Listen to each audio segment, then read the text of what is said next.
Welcome to Essential for Living, a communication, behavior, and functional life skills, curriculum assessment, and professional practitioner's handbook for children and adults with moderate to severe disabilities. This video will guide you in conducting an assessment of skill deficits and problem behavior and in tracking learner progress. If questions remain, please register for one of our online Q&A sessions which occur several times each month. If you are new to Essential for Living, it is highly advisable to view EFL video number 2, Becoming Familiar with Essential for Living, prior to viewing this video. And as you view this video, you may want to pause or rewind and review specific sections before moving on to new sections. And now let's talk about how to conduct an assessment of skill deficits using Essential for Living. Each child or adult with whom you are going to conduct an assessment of skill deficits will require one of these two learner scoring manuals.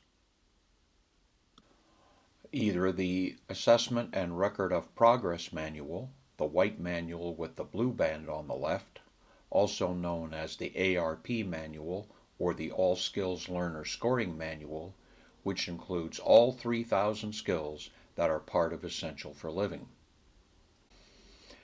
Or the Essential Assessment and Record of Progress Manual, the white manual with the red band on the left, also known as the EARP Manual or the Essential 8 Skills Learner Scoring Manual, which includes only 212 examples of the Essential 8 skills, also known as the must-have skills, which are necessary for effective adult living.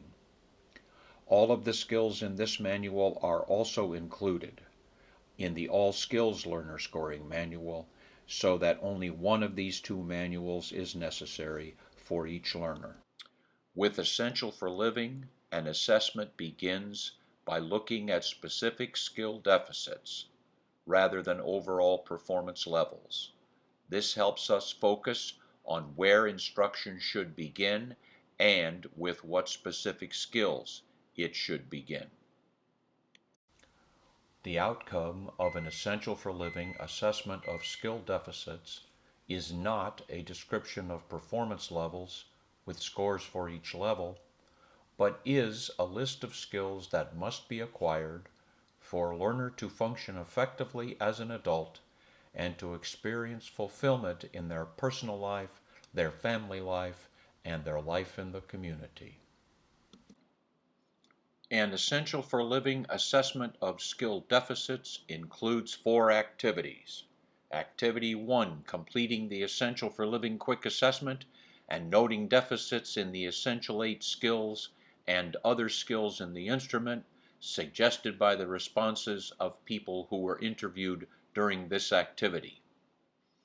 Activity 2, determining the learner's vocal profile, and if necessary, selecting and confirming an alternative primary method of speaking for the learner.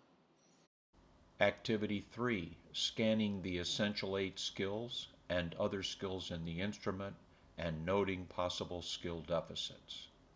Activity 4, confirming and determining the extent of the skill deficits suggested by activities 1 or 3.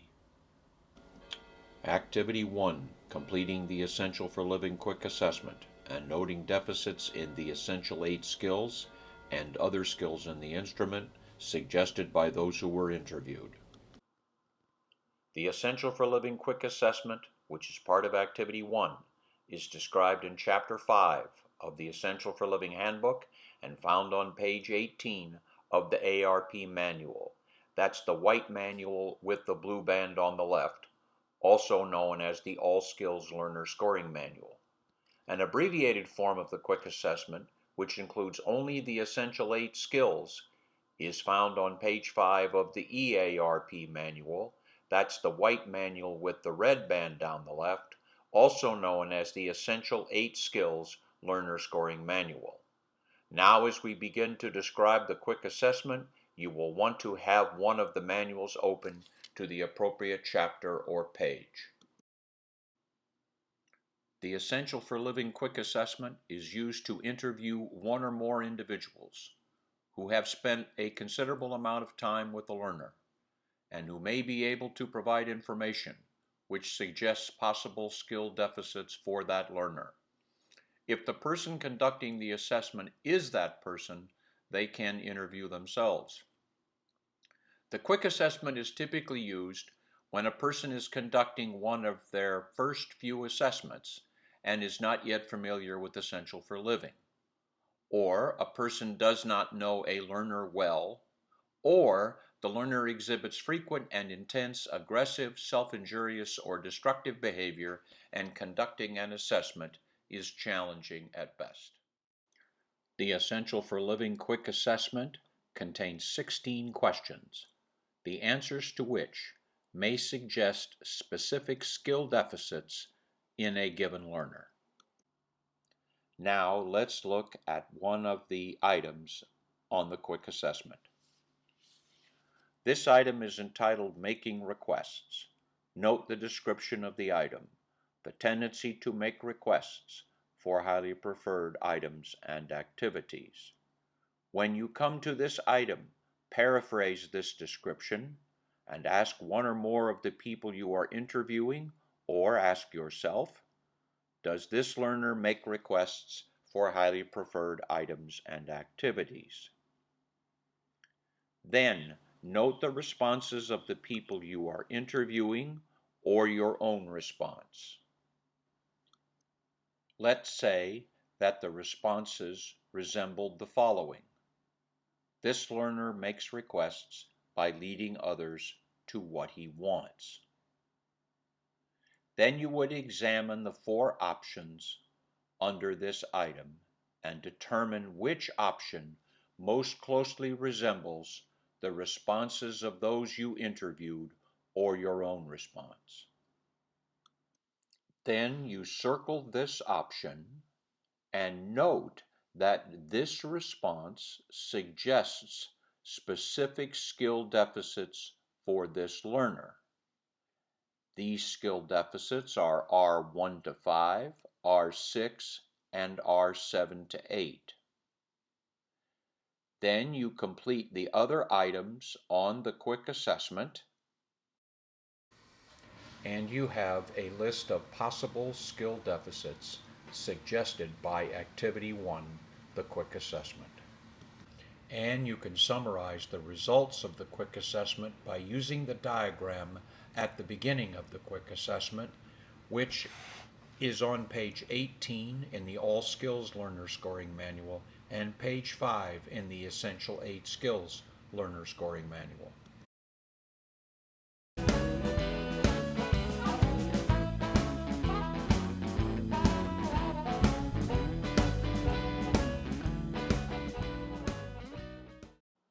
Now let's go on to Activity 2 of an assessment, determining the learner's vocal profile and, if necessary, selecting and confirming an alternative primary method of speaking for the learner.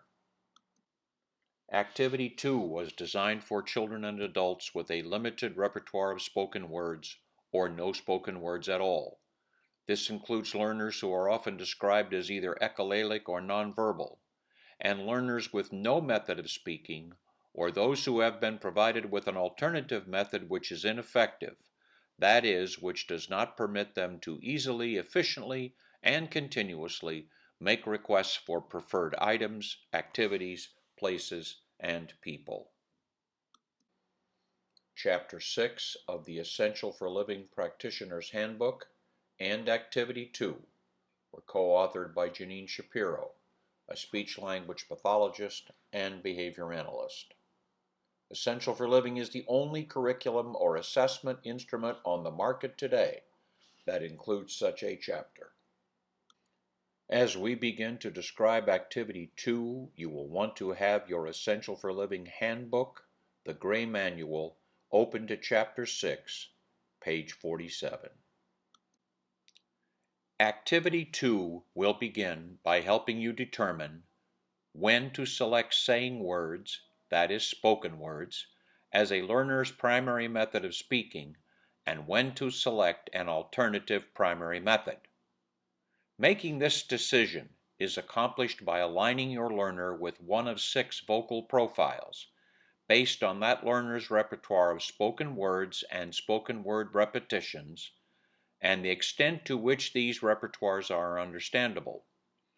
And when an alternative method is necessary, these profiles help you decide how to allocate resources between increasing the learner's spoken word repertoire and selecting, confirming, and maintaining an alternative method of speaking.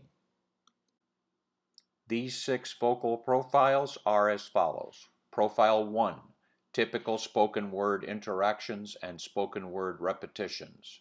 Profile 2, uncontrolled or controlled spoken word repetitions. Profile 3, occasional words and phrases.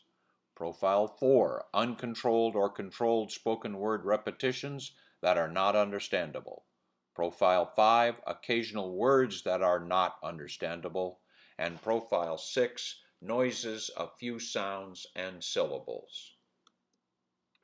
Chapter 6 of the Essential for Living Handbook, pages 47 to 53, describes each of these profiles. After reviewing these profiles, decide which one most closely describes your learner without overestimating his or her skills.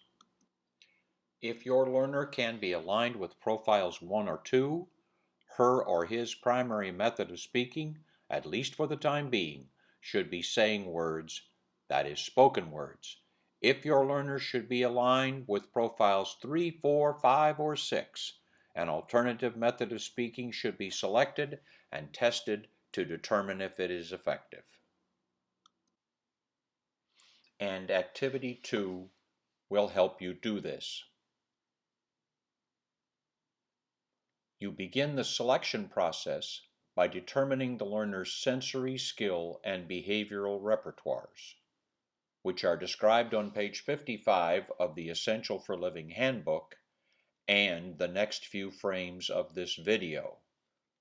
You may want to pause the video now to more carefully observe these repertoires.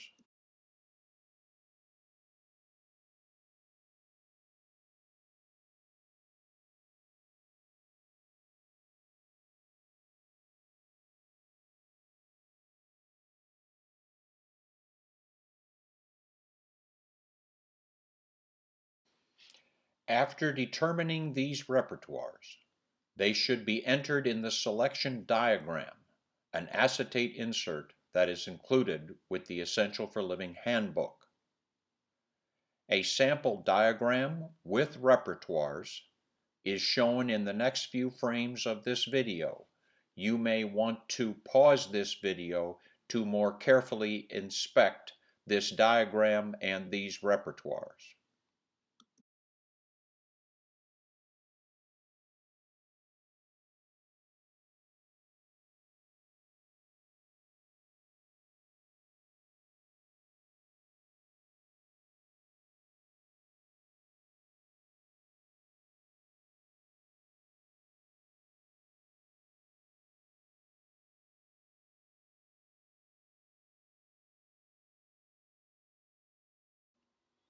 Then, beginning on page 72 of the handbook, you will see a description of 46 alternative methods of speaking, including the advantages and disadvantages of each method, and a diagram that indicates the sensory skill and behavioral repertoires that tend to occur when each method is effective. The diagram for alternative method of speaking number 2, forming standard signs, is shown in the next few frames of this video. You may want to pause the video so that you can more closely look at this diagram.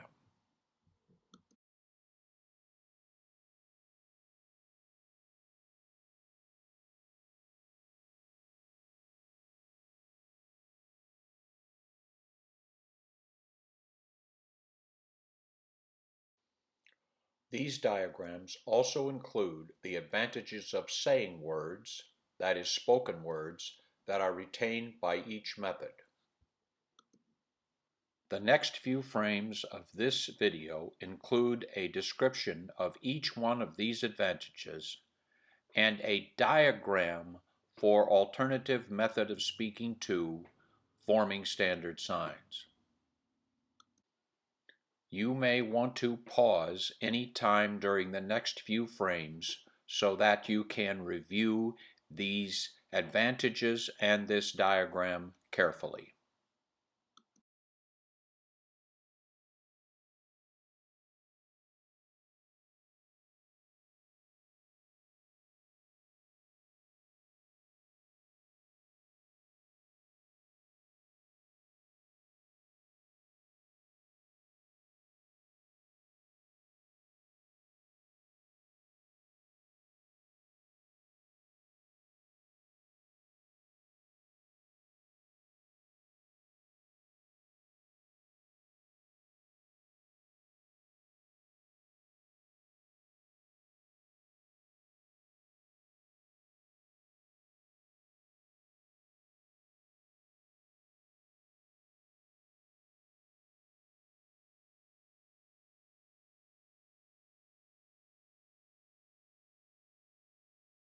Continue the process of selecting an alternative primary method of speaking by superimposing the selection diagram for that learner on the diagram for each of the 46 alternative methods of speaking.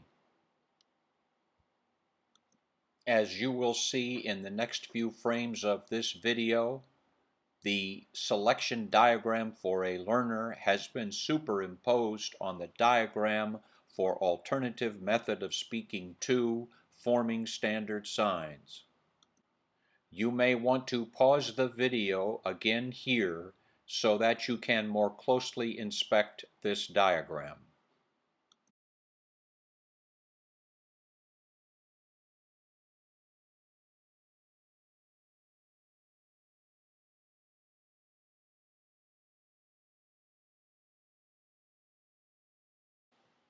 When a method of speaking results in 6, 7, or 8 repertoire matches, set that method aside for further consideration. As you can see in this diagram, 7 elements of a learner's repertoire matched those repertoires that tend to occur when alternative method of speaking number 2, forming standard signs, is effective, suggesting that forming standard signs should be set aside for further consideration as an alternative method of speaking for this learner. This part of the process of selecting an alternative primary method of speaking for a learner can now be accomplished by the use of a computer program. The link to this program is shown below. With those alternative methods of speaking that have been set aside for further consideration, select several that retain more advantages of saying words, that is, spoken words. From our earlier example, it is clear that forming standard signs retains many advantages of saying words or spoken words and would have been an excellent candidate for an alternative method of speaking for this learner. Then, select one of the methods that have been set aside for further consideration and begin the process of confirming its effectiveness by teaching requests for highly preferred items and activities. See Domain 1 Skill R7 and the Essential for Living Handbook, pages 65 through 68.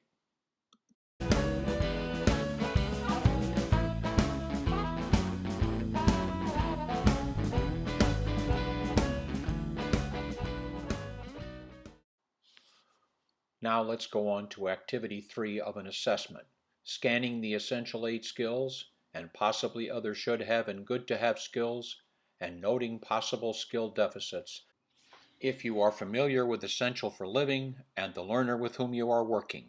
You may want to bypass Activity 1 and the Essential for Living quick assessment.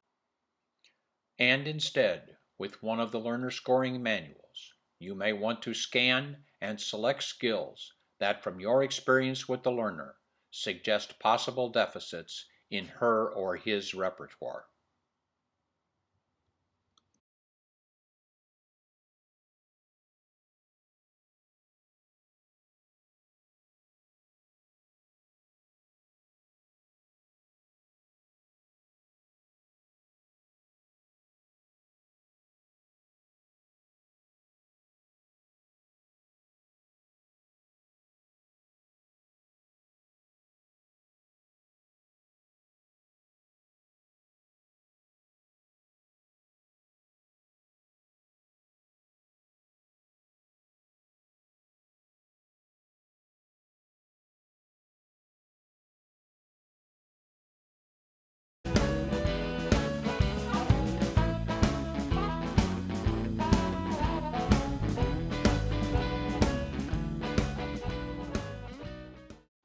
And now let's go on to Activity 4 of an assessment, confirming and determining the extent of the skill deficits suggested by Activities 1 or 3. Pages 28 and 29 of the Essential for Living Handbook describe how to conduct Activity 4 and report learner performance during this activity. It will be helpful to review these 2 pages and this video as you conduct your first few skill assessments. Begin by opening your All Skills Learner Scoring Manual to page 4 or page 6, or your Essential 8 Skills Learner Scoring Manual to page 2, and mark the legend with color or character codes. As you can see from this legend, the user has chosen to mark skills that are not appropriate or necessary for this learner with blue, and the learner's performance during an assessment with yellow. Then, as described on page 28 of the Essential for Living Handbook, proceed to page 21 of the All Skills Learner Scoring Manual, or page 7 of the Essential 8 Skills Scoring Manual, and begin selecting 5 to 8 skills that were suggested as possible deficits by either Activity 1 or Activity 3, and begin conducting Activity 4, that is, confirming the extent of these deficits. If you are preparing an IEP or an ISP, you might want to select additional skills. Now let's consider several skills that are often selected as possible deficits for children or adults, and demonstrate how to complete Activity 4 and effectively complete an initial assessment of those skills. All right, today Troy and I are going to demonstrate Activity 4 of an assessment. Specifically, we're going to demonstrate an assessment of R7, the first requesting skill, where the learner learns to request their favorite items and activities.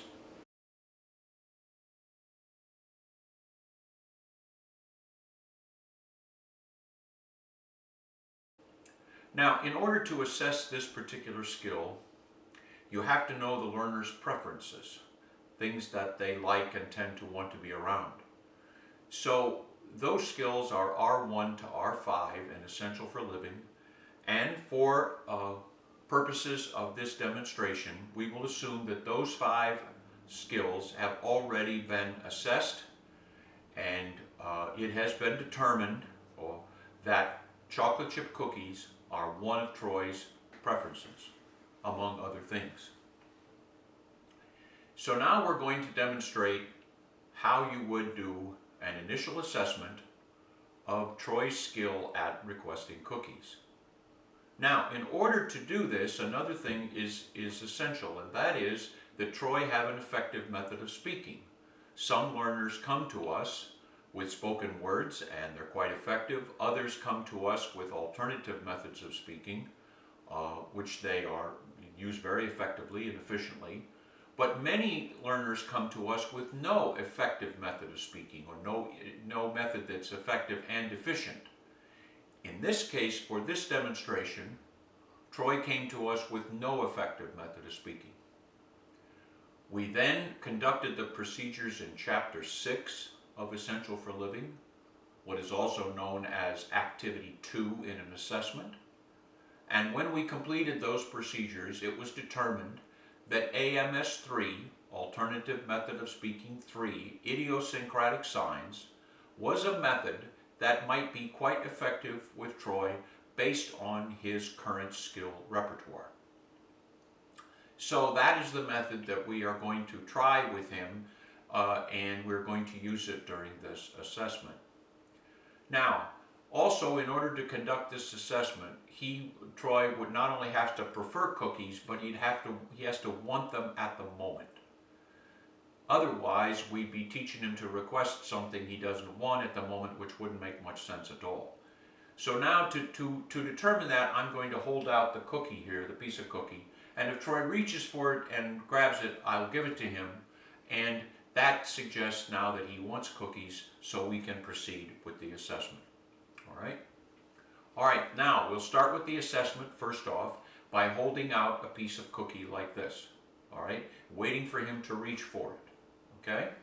And when he does reach for it, I am not going to give it to him right away. I'm going to wait maybe 2, 3, 4 seconds.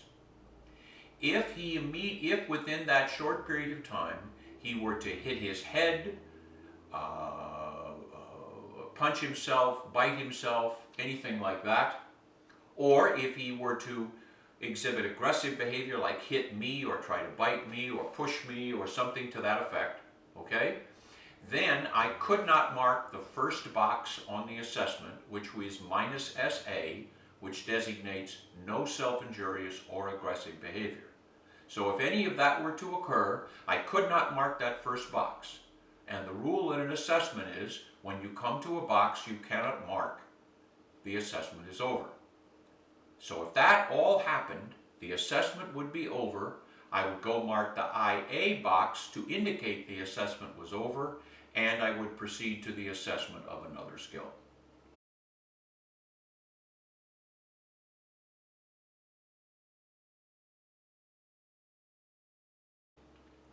Now, let's assume that when I held it out like that, I waited for 2 or 3 or 4 seconds. He didn't exhibit any self-injurious or aggressive behavior.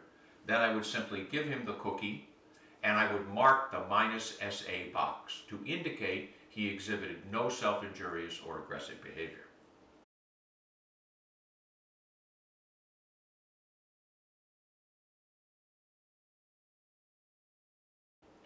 Then I would wait a few more minutes and hold out a few more seconds sometimes, or a few more minutes. I'd hold the cookie out for a few seconds. This time I'd wait a little bit longer.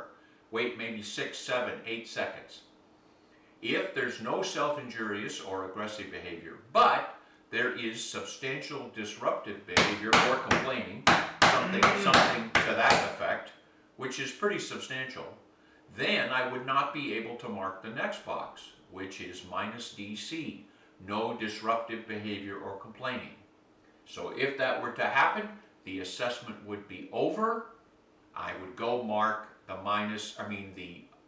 IA box to indicate that the initial assessment was completed, and the 2 boxes that would have been marked were -SA, because there was no self-injurious or aggressive behavior, and IA to indicate the initial assessment was completed.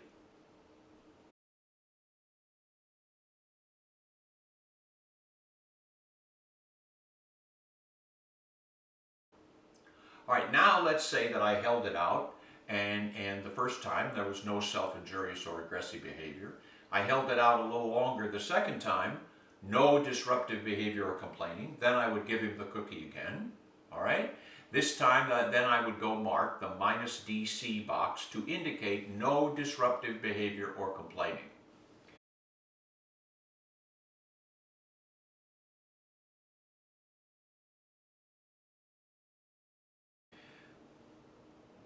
Then I would go on and hold out another piece, all right? This time, what I would do is I would begin to prompt him to use an idiosyncratic sign for cookie. So let's say that what we're going to do is we'll use this as an idiosyncratic sign for cookie. an index finger from the right hand into the left palm. We'll just use that for example here with Troy. So now I'm going to hold it out like this, and I'm going to take his hand. Now let's say that what happens is that he resists me to the extent that it becomes extremely difficult and unsafe to prompt him. Again, the rule in an assessment, when you come to a box you cannot mark, the assessment is over. So I cannot mark the minus RP box, which is no resistance to prompts. So if that were to occur, I couldn't mark that box. I'd go back and mark the IA box to indicate that the initial assessment was completed, and 3 boxes would be marked. Minus SA, no self-injurious or aggressive behavior. Minus DC, no disruptive behavior or complaining. And IA, the initial assessment had been completed.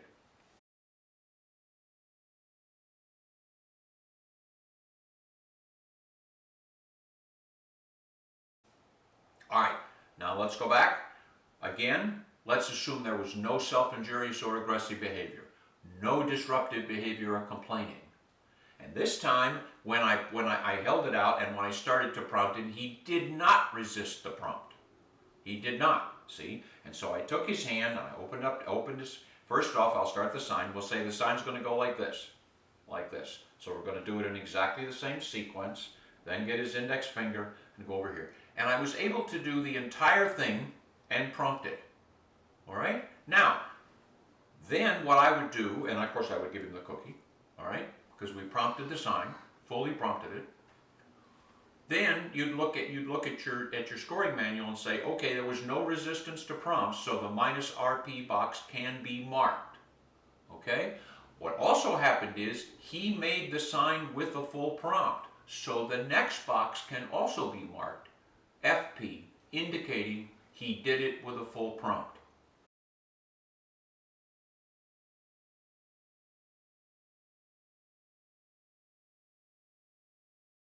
All right?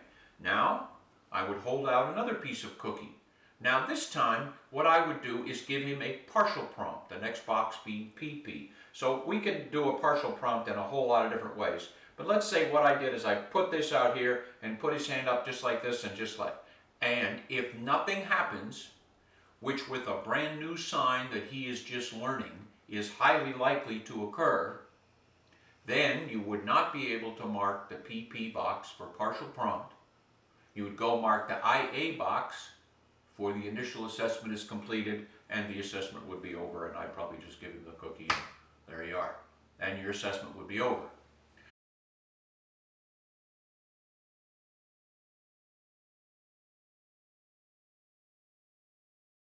Now, in the unlikely event that he responded to a partial prompt, you would keep going to the minimal prompt and to independent and so on. You would keep going through the boxes until you come to a box that you cannot mark. Now, the way that we have shown you in these examples how to do an assessment involves doing it in what many people would describe as a linear manner, one box at a time in sort of a straight line, and not going to the next box until all the previous boxes have been accounted for. Technically, you wouldn't have to do that. If what happened in the very first day, Troy were to hit his head very lightly with a kind of self-injury where he just kind of slapped his head lightly, but it wasn't all that bad, and you were able to prompt your way through it, get down, do the sign, and so forth, you might choose to keep on going even though there was some very mild form of self-injury the first time, so you don't mark the minus SA box, but you kept right on going till you found another box that you couldn't mark, maybe like the partial prompt box that we just came to that we couldn't mark. And then you'd go back and fill in the minus SA box when the self-injury no longer occurred. That would be a way that a more experienced therapist could do the assessment. But most people who are doing it for the first time, it's probably a good idea to do it in a linear manner. A question that people often ask is, what if when you're conducting an assessment with an individual learner, you begin to think to yourself, I wonder if this learner's performance or the performance that I am seeing at the moment would be typical.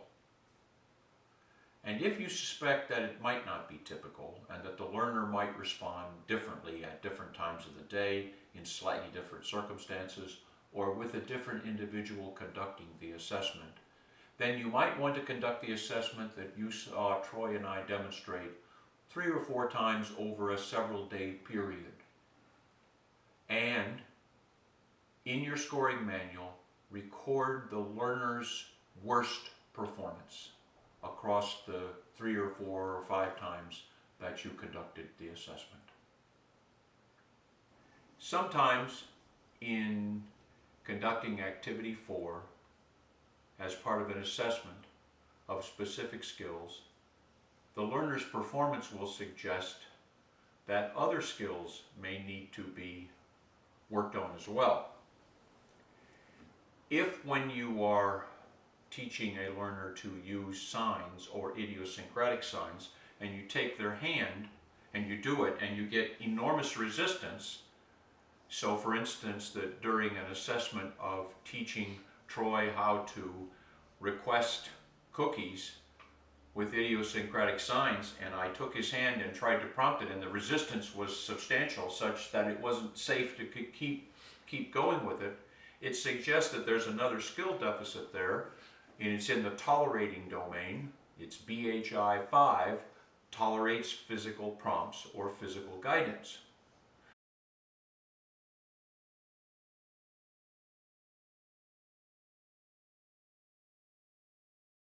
So let's say that that you're going to assess that particular skill. So we can do it really almost in the same context that we did teaching Troy to make requests with an idiosyncratic sign. I have the cookies available, and now I take his hand, see, and then he resists physically. All right, so now I'm going to put the cookies over, maybe he resists very, very intensely, so I can't do it at all. Okay, now I can't do it. All right, now let's assess the skill of tolerating physical prompts or physical guidance. All right, the first box is the box that indicates that there's what we call an eggshell. It's indicated EGG. It means that we are avoiding the situation. So let's say with Troy, our history is that he resists all kinds of physical guidance or physical prompts. So basically up till this point in time, what we've done is avoided situations that require that, which by the way is extremely difficult to do, but we avoid those particular situations. And if that's what we are doing at the moment, then we would mark the egg box, see, and then mark the IA box for the assessment having been completed.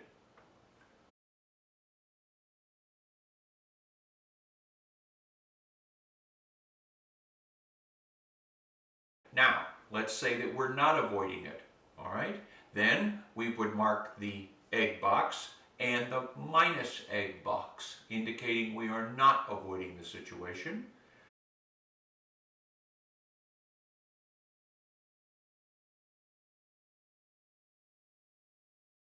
But since we haven't even been able to touch him at all, the next box is 10 seconds. Can he tolerate 10 seconds of hand-over-hand physical guidance or prompts without resisting, without self-injurious or aggressive behavior, without disruptive behavior or complaining? See? If he can't tolerate it for 10 seconds, then we can't mark that box and the assessment is over. All right, so let's say I take my hand in here like this and he immediately does it, or let's say I take my hand and I start and we're into it about 3 or 4 seconds and then I can't do it anymore, then I cannot mark the 10-second box, and I go back and mark the IA box to indicate that the initial assessment is completed. And the boxes that are marked are egg, minus egg, and IA.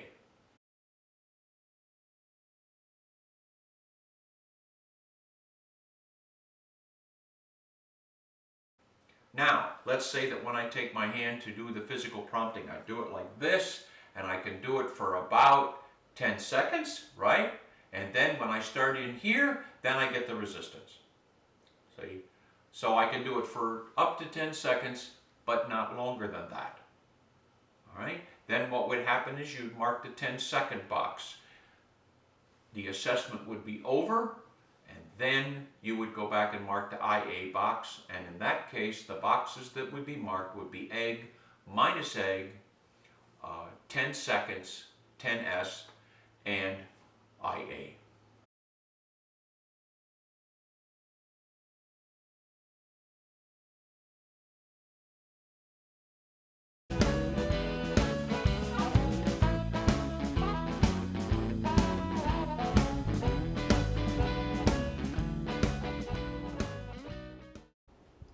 All right, Troy and I are now going to demonstrate activity 4 of an assessment with the skill LR2, and that basically is coming to a person when your name is called and when people ask you to come here.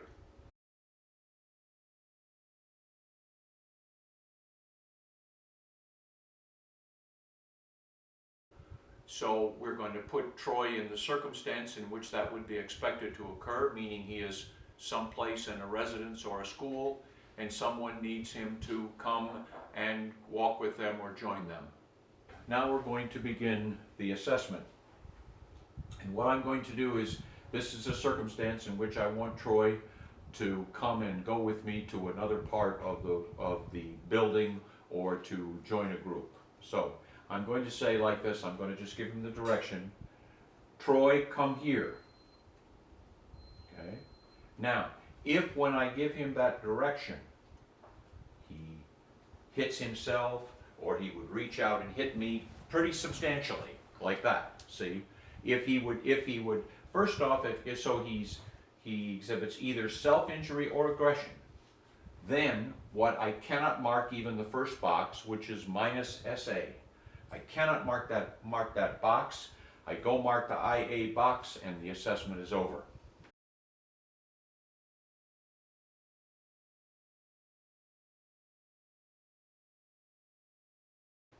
If, on the other hand, when I come up and I say to him, Troy, come here, there's no self-injurious or aggressive behavior, but pretty significant disruptive behavior, complaining.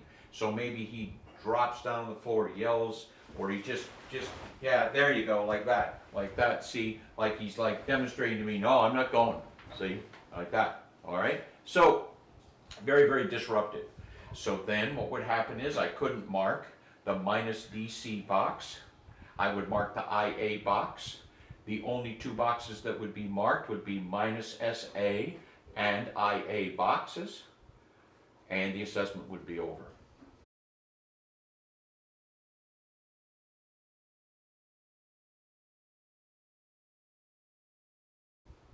Now let's say that there's no self-injurious or aggressive behavior, no disruptive behavior or complaining, but when I say to Troy, Troy, come here, and I reach out like this to indicate to him, he resists quite extremely to the point where I just cannot continue to prompt him. All right, if that were the case, then you couldn't mark the minus RP box. You would mark the IA box to indicate the assessment was completed, and the three boxes that would be marked would be the minus SA box, the minus DC box, and the IA box, and the assessment would be completed.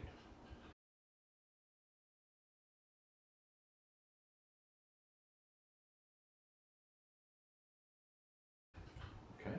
Now let's say when I indicate to him, Troy, come here, there's no self-injurious or aggressive behavior, no disruptive behavior or complaining, no resistance to prompts. Then what I would do is I would go to the least amount of prompt, you see? So I might do like this. I'll do what we might call a minimal prompt. In the instrument, its initials are MP. So there could be a variety of forms of minimal prompt, but let's try this. Troy, come here. And I just give him a little tap like that. If I get no response at all, then I'll go to a partial prompt, something a little more like, Troy, come here, like this. I still don't get it. I still can't make him, I can't bring that response about. I can't get him to do it. However, if I say, Troy, come here, and I take him like this, all the way like this, and he comes with me without resisting. Then I would mark the FP box for full prompt. I couldn't mark the PP box for partial prompt or the MP box for minimal prompt. The assessment would be over, and the boxes that would be marked would be minus SA, no self-injurious or aggressive behavior, minus DC, no disruptive behavior or complaining, minus RP, no resistance to prompts, and FP, Troy did it with a full prompt, and the assessment would be over.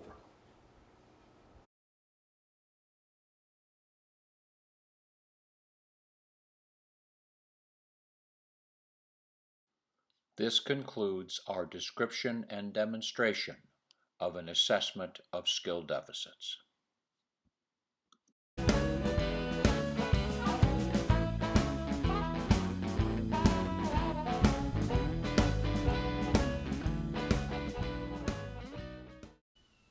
Now, let's talk about using Essential for Living to conduct an assessment of problem behavior.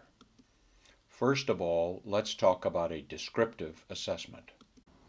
A descriptive assessment generally begins with a generalized description of the form or the short-term outcome of specific behaviors and an estimate of the extent to which these behaviors result in an unfavorable outcome for the learner or those in the learner's environment.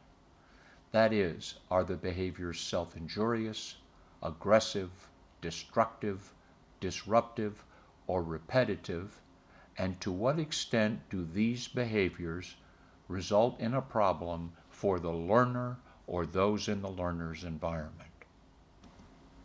If specific behaviors are determined to result in problems for the learner or those in the learner's environment, these behaviors are operationally defined, as shown in these examples. Raises his open right hand and slaps the temporal area of his head. Swings her head back and thrusts it forward, making contact with others, sometimes referred to as headbutting. Drops to the floor. Raises the index finger of his right hand and flicks either eyelid. These definitions help a team of people agree on the occurrence of specific instances or episodes and to more efficiently and effectively manage these problem behaviors. For several days to several weeks, a descriptive assessment always includes measures of the frequency and intensity of the problem behaviors operationally defined. In Essential for Living, a descriptive assessment also includes supports that severe problem behavior may require. That is, psychoactive medications, mechanical restraints, protective equipment, crisis stabilization procedures, and the occurrence of self-restraint. A descriptive assessment can be summarized using the diagram in the next slide. In this example, during a descriptive assessment, the problem behavior was self-injurious, moderate in intensity, and recorded as an episode. The learner was taking 2 psychoactive medications, and no mechanical restraints were necessary. The learner wore protective equipment continuously and required crisis stabilization procedures 2 to 5 hours per week. And the learner did not exhibit self-restraint. The problem behavior occurred between 1 and 10 times per day. And now let's talk about conducting a functional assessment of problem behavior. You can conduct a formal functional assessment as described by Iwata and colleagues, or a synthesized functional assessment as described by Hanley and colleagues, and teach replacement behaviors suggested by either assessment. Or as described in Essential for Living, you can determine which of the essential 8 skills is not occurring when problem behavior is occurring, and teach those skills using the function-based protocols in Essential for Living beginning on page 265. This concludes our description and demonstration of an essential for living assessment of problem behavior.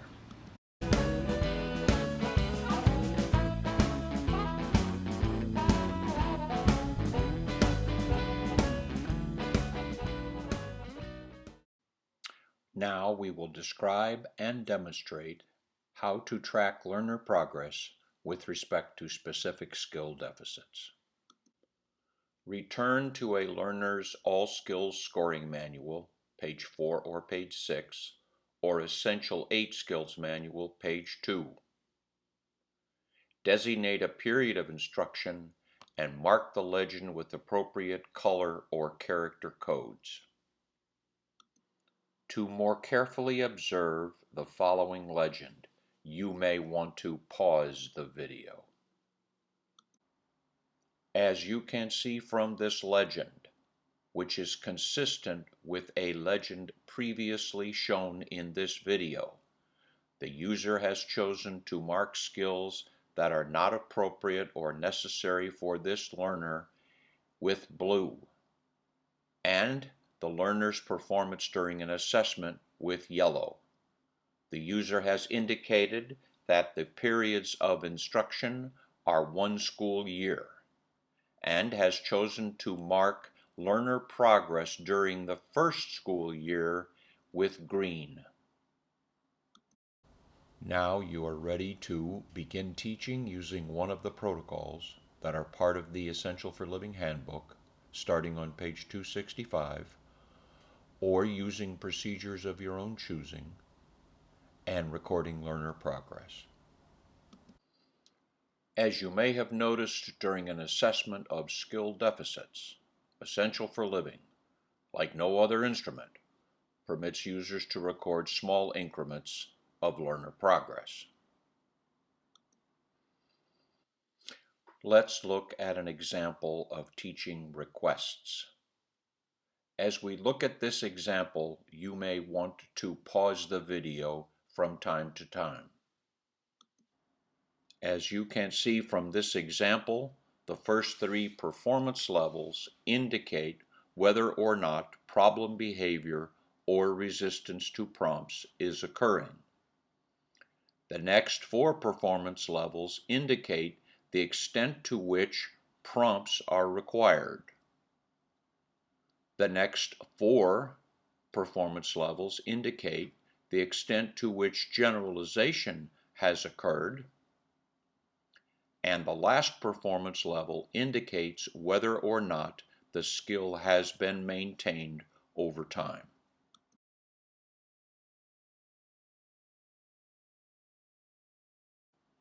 Now let's take a look at some examples of learner progress. Again, from time to time, you may want to pause the video.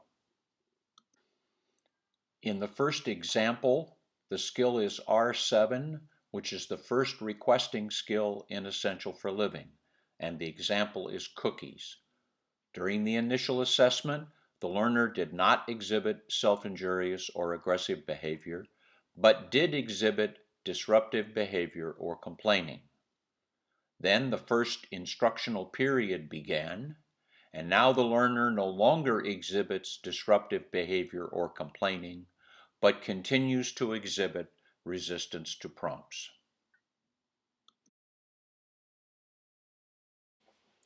And now, after additional instruction, during the same instructional period, the learner no longer exhibits resistance to prompts and makes requests for cookies with either a full physical or a full demonstration prompt. After additional instruction, again during the same instructional period, the prompts have been faded from full prompt to partial prompt to minimal prompt to no prompt at all, and now the learner is making requests for cookies with no prompts and no hesitation.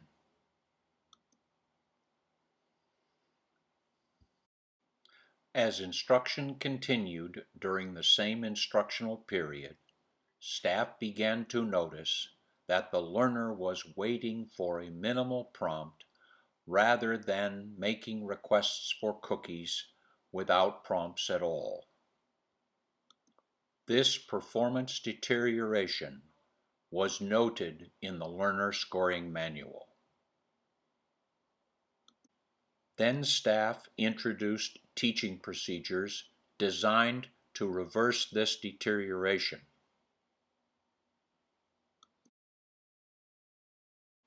And when the learner was again making requests for cookies without prompts and without hesitation, it was noted in the learner scoring manual.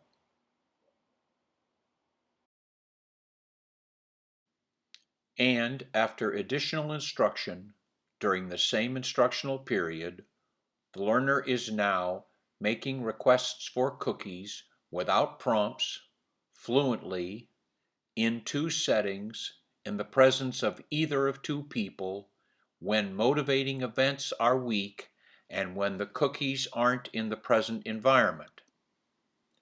And this performance continues to occur.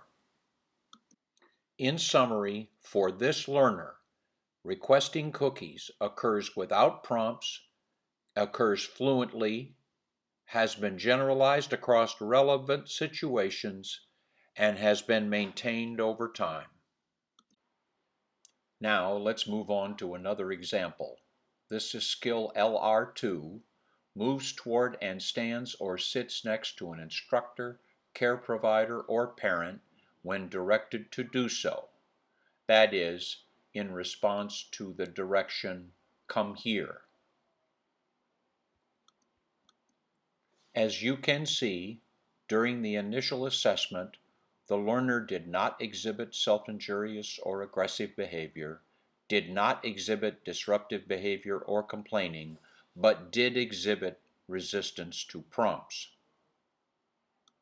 Then instruction began, and in the learner scoring manual, small increments of progress began to be noted. First, the learner responded without resistance to prompts. Then the learner responded with a full prompt, and then a partial prompt, and currently a minimal prompt.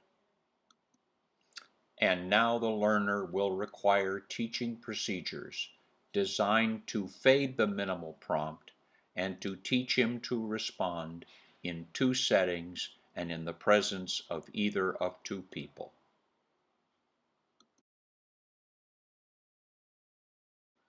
Now let's move on to another example.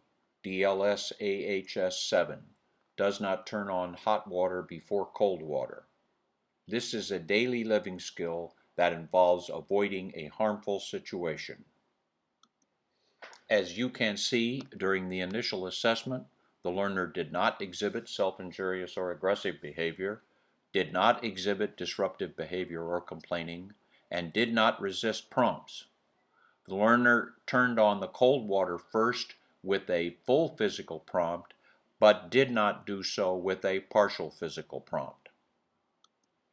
And then instruction began, and now the learner is turning on the cold water first with a partial physical prompt, but is not doing so with a minimal physical prompt. As the staff began fading from a partial physical to a minimal physical prompt, the learner had difficulty responding, and it became evident that two forms of assistance might be required in order for the learner to respond appropriately. Two forms of assistance: a wrist brace, an adapted or prosthetic device, and someone helping the learner operate the handle, permanent partial assistance, were implemented and noted in the learner scoring manual.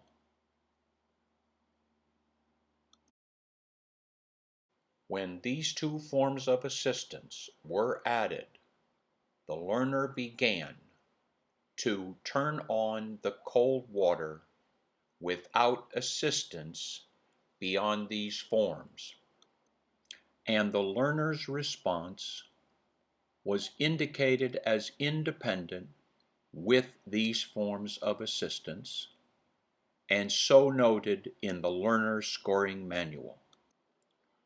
This provides certain learners and their families with the dignity of independent responding, which they so richly deserve.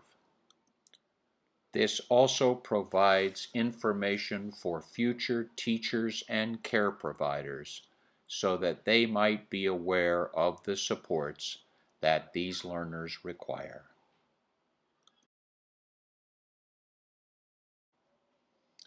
If the learner had not required either an adapted or prosthetic device or permanent partial assistance, it would have been so noted in the learner scoring manual.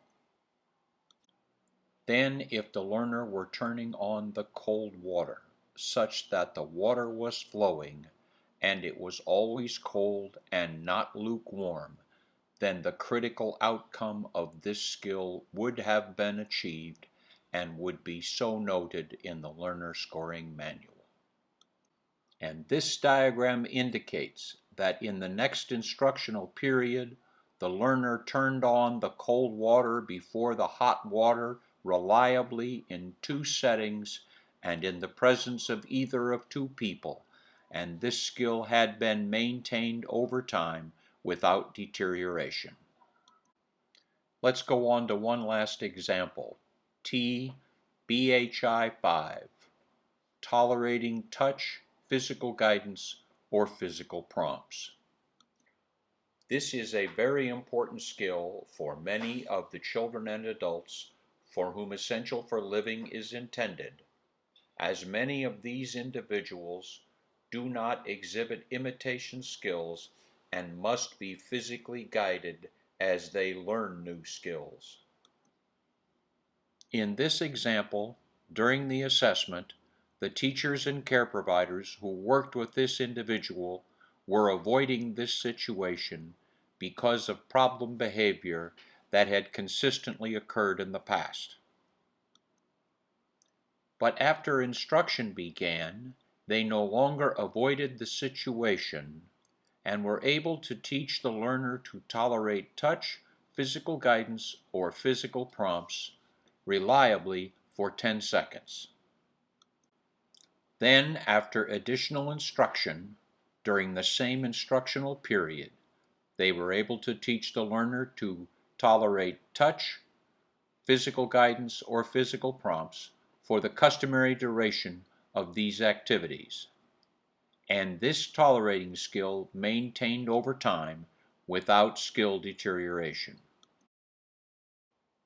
If users record learner progress with a type and method of data collection and data sheets with which they are familiar, they may be precluded from recording small increments of learner progress, which is a major advantage of Essential for Living. And they will only be able to use the Essential for Living learner scoring manuals to summarize learner progress by skill. That is, they will only be able to indicate when specific skills have been learned, yes or no, whatever that may mean. It could mean that skill acquisition has occurred. That is, the learner is responding without prompts. It could mean that skill acquisition has occurred and fluency has been achieved. That is, the learner is responding without prompts and without hesitation. It could mean that skill acquisition has occurred, fluency has been achieved, and generalization has occurred. That is, the learner is responding without prompts and without hesitation across a variety of relevant situations. Or it could mean that skill acquisition has occurred, fluency has been achieved, generalization has occurred, and maintenance has been demonstrated. That is, the learner is responding without prompts, without hesitation, across a variety of relevant situations, and has continued to do so over a period of time. When we look at the following summary of learner progress by skill, we see skill R7, example number 1, filled in green. Does this mean that skill acquisition has occurred? Skill acquisition has occurred and fluency has been achieved. Skill acquisition has occurred, fluency has been achieved, and generalization has occurred. Or skill acquisition has occurred, fluency has been achieved, generalization has occurred, and the skill has been maintained over time. And then we look at skill R7, example number 2, and we find that it is not filled in. Is it possible that the learner has already made some progress toward reduction in problem behavior and skill acquisition, but still has some remaining problem behavior or continues to require prompts? If, however, users take just a few weeks to become familiar with the specific performance levels that are part of Essential for Living, they will be able to record small increments of learner progress. In other words, they will be able to separately record skill acquisition, fluency, generalization, and maintenance.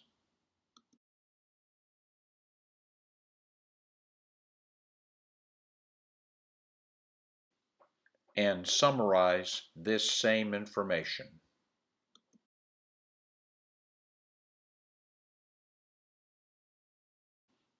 If we had made this a summary by skill only, it would have looked like a summary we provided a few frames back.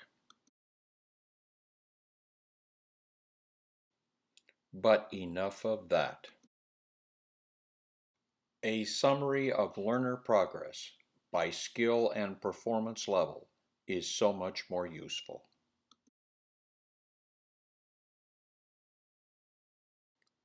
The authors suggest that users of Essential for Living record first opportunity of the day probe data on each skill they are teaching, using the performance levels that are part of the instrument. That is, they suggest that users begin each day or several days each week by providing each learner with one opportunity to exhibit each skill they are teaching them, and only providing prompts when a learner makes errors or cannot respond without prompts.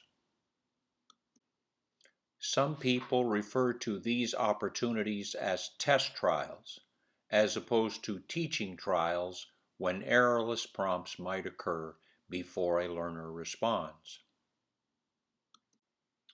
The authors also suggest that users record the learner's response on these test trials, and that recording other responses during the remainder of the day while teaching trials are occurring is optional. And the authors further suggest that these probe data be displayed on one of the Essential for Living self-graphing data sheets, which can be downloaded from www.essentialforliving.com.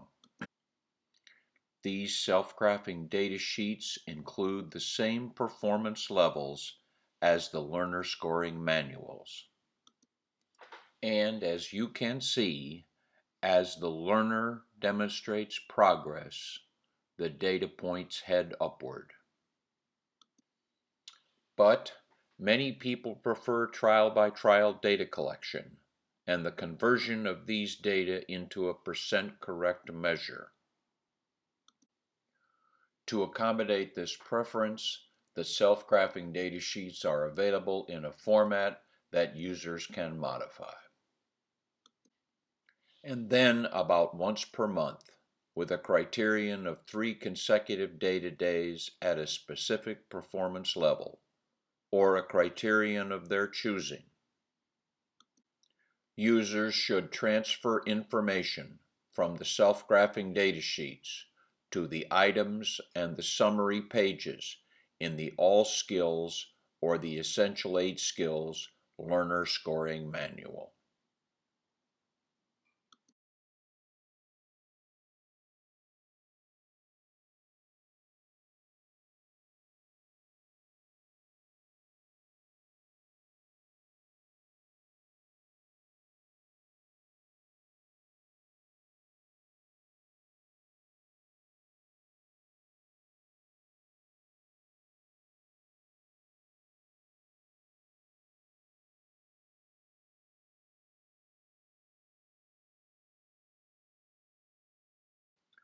And users should continue to monitor progress on each skill they are teaching until no problem behavior is occurring and the skill is exhibited without prompts, without hesitation, in two settings, and in the presence of either of two people, and continues to occur over time. This concludes our description and demonstration of tracking learner progress with respect to skill deficits.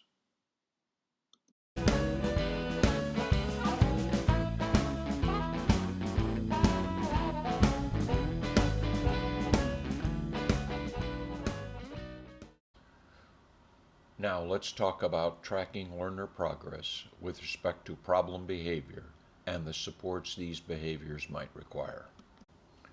You may want to record short-term learner progress with respect to problem behavior using daily graphs or the standard acceleration chart. Both are described in the Essential for Living Handbook, pages 250 to 255. But remember, you are already recording the occurrence and non-occurrence of problem behavior as you record learner progress on specific targeted skills.